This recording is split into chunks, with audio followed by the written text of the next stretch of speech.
Hey, what's going on, guys? This is Abong Eka. I am the top expert in helping small business owners get access to new capital, as well as get high-paying customers and clients for their business. Now, one of the ways that you're always told to go out and get new customers and clients is through networking events, right?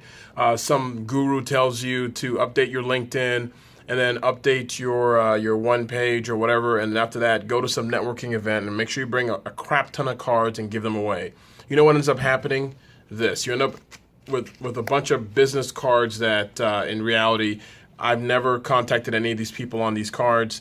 I've never followed up with any of these people on these cards, and I just end up collecting cards. It's almost like when you were 10 years old, a 10-year-old boy who collected baseball cards. Same kind of thing, right? Only difference is these have absolutely no value, none whatsoever. So what I want to do is I want to share with you a quick tip as to what you can do instead of going to networking events. One of the things that you can do that's important instead of going to networking events, so you can get in front of the right person, the right customers, is to identify who you want to talk to and then go find out where they are.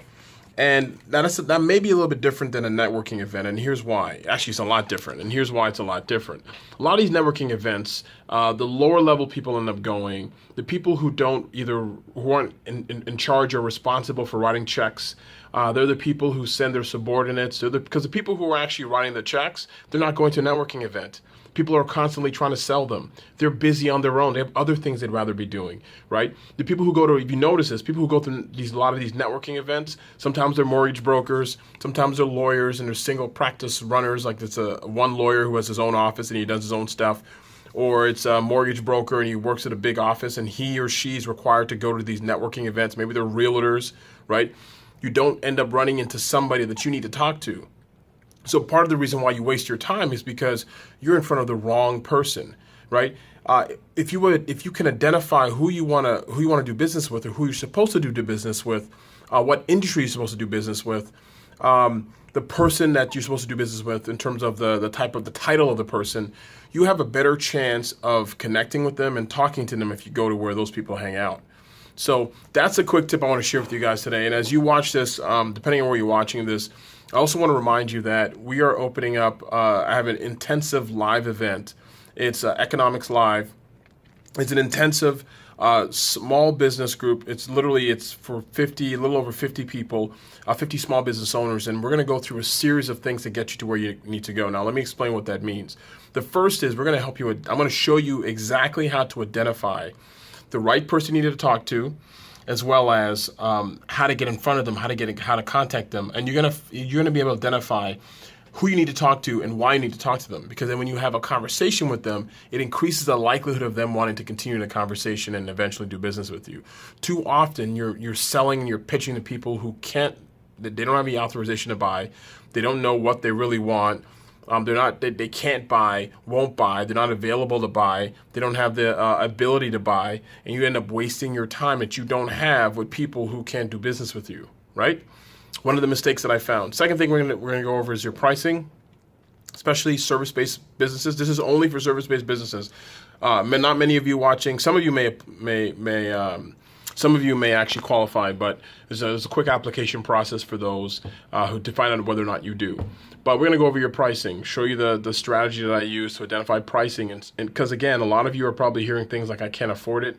I'm going to show you what to say when people say to you, I can't afford it. And you're going to learn exactly what to do instead, so that they're no longer talking about price. You're talking about the solution that you provide and how you can solve their problems. So, and then the next thing we're going to go through a series of things, but one of the other main things we're going to go over is people at your level of business tend to struggle with getting access to capital, especially from banks.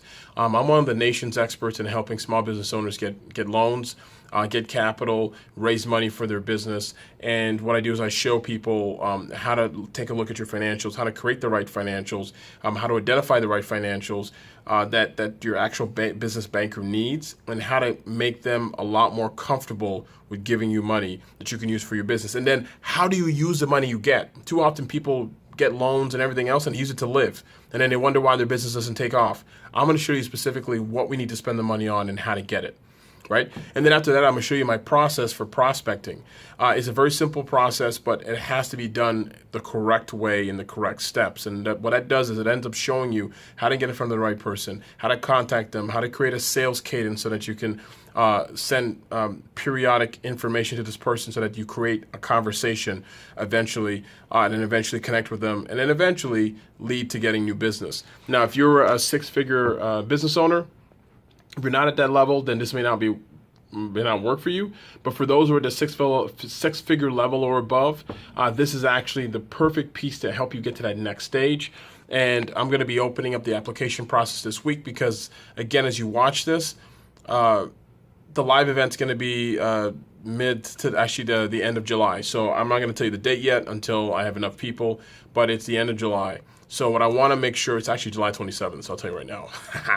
So July 27th. So for those who need to they need to get new customers and clients, need to identify the right customers and clients, need to get the right pricing right, need to create a sales process and strategy in order to get more sales, double, triple, 10x your sales, as well as get access to capital from banks and other funding sources. This is the one place for you to be. We spend one day together live with me and 50 other compatriots all in one room, and we literally dissect. At the end of that day, you will be able to leave and use that plan to do all the things that we just talked about, right? And that's the reason why we have the application process, because then I know for a fact this may work for you. So that's what we're trying to do. Stay tuned. Every periodically, I continue to send out messages and send out emails. So I'll let you know when the application process is available, and then you'll be able to apply, and then you'll have a conversation with me, and then we'll decide whether or not this is the right fit for you. This is not for everybody, and it may not even be for you. But if it is for you, if you want to 10x your sales, 10x your business, 10x the kind of clients you have, and do even more than that, like some people like Devea Odoy, who was able to sign 3 new contracts within a few weeks. Nicole Nixon, who was able to sign a $90,000 deal with a company she'd been chasing for months. And after a conversation with me, I told her what to say, what to do, and within a week, she signed that $90,000 deal. Same thing with Jared Robinson, who now, after our recent training, he was able to do 161% in new customers and clients, 30% increase in profits. How would that work for you? Like, how would your life change if you could do the same thing? Yes, stay tuned. Hope this information was able to serve you well, and I'll see you in subsequent videos. Thanks for watching. Oh yeah, leave a comment below. If you like this, share, and subscribe, depending on where you watch this. But leave a comment below. I always listen, I always read. Thanks.